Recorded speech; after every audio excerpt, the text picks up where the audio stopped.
குருவே சரணம் நிகழ்ச்சியில் பல மகான்களை பற்றி நம்ம தொடர்ந்து பார்த்துட்டு வரோம்.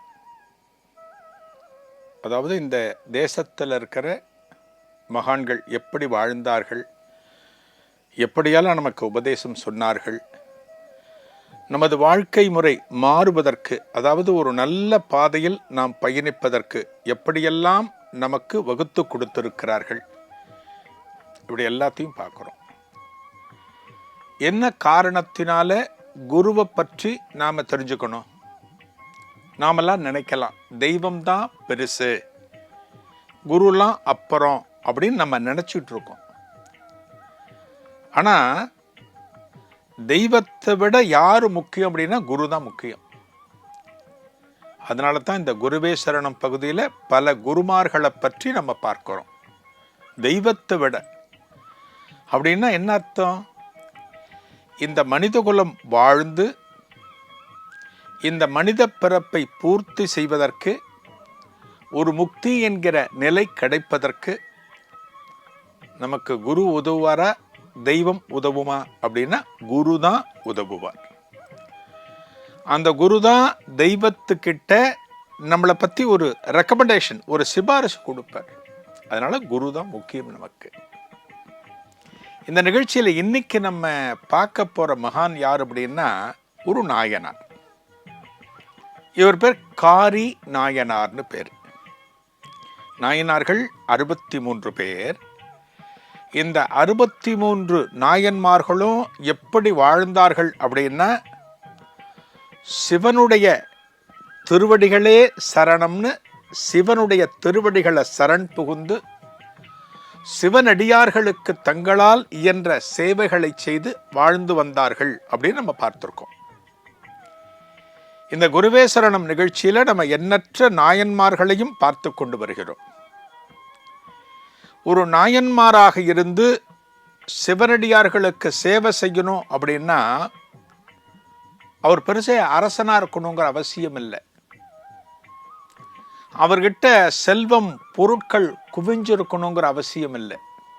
இன்னைக்கு நம்ம பார்க்குறோம் இல்லையா, ஒரு புது சேவை பண்ணணும், ஒரு நல்ல காரியம் பண்ணணும்னா அவர்கிட்ட பணம் இருக்கணும். பணம் இல்லாமல் பண்ண முடியாது.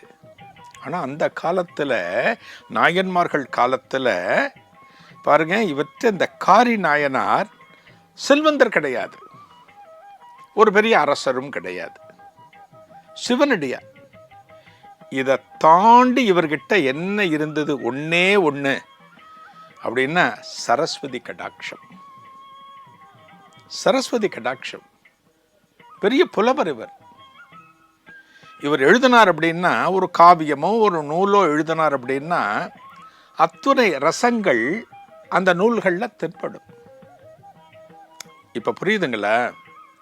அதாவது எந்த கடாட்சம் நமக்கு வேணும் அப்படின்னா, நமக்கு மகாலட்சுமி கடாட்சம் வேணுமா, சரஸ்வதி தேவியோட கடாட்சம் வேணுமா அப்படின்னா நம்ம சரஸ்வதியைத்தான் தேர்ந்தெடுக்கணும்.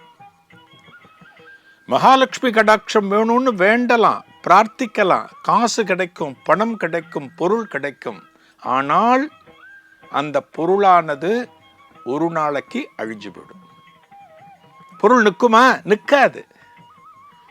எந்த கடாட்சம் நிற்கும் அப்படின்னா சரஸ்வதி தேவியுடைய கடாட்சம்.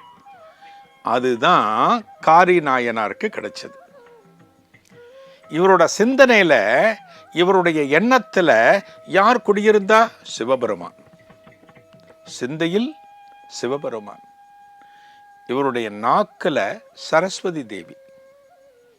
இது ரெண்டு இருந்தா போதாத வாழ்க்கைக்கு? எப்பேற்பட்ட உயர்ந்த பெயர் நமக்கு கிடைக்கும். அது கிடைச்சது காரி நாயனாருக்கு. பெரிய தமிழ் அறிஞர், எக்கச்சக்கமான பாடல்கள் எழுதுவர். யாருக்கிட்டையான இவர் ஒருத்தர்கிட்ட பேசுறார் அப்படின்னா இவர் பேசுவதை கேட்டுக்கொண்டே இருக்கலாம் போல இருக்கும். அந்த அளவுக்கு தமிழ் புலமையில வல்லவர் காரி நாயனார்.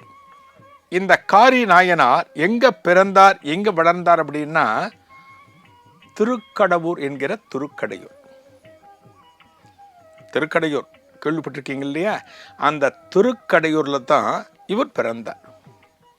இந்த திருக்கடையூர் சிறப்புகள் நமக்கு தெரியும். எப்பேற்பட்ட திருத்தலம் அப்படிங்கிறதெல்லாம் நமக்கு தெரியும். இதனுடைய தொடர்ச்சியை நாளைய குருவே சரணத்தில் காணலாம். நன்றி, வணக்கம்.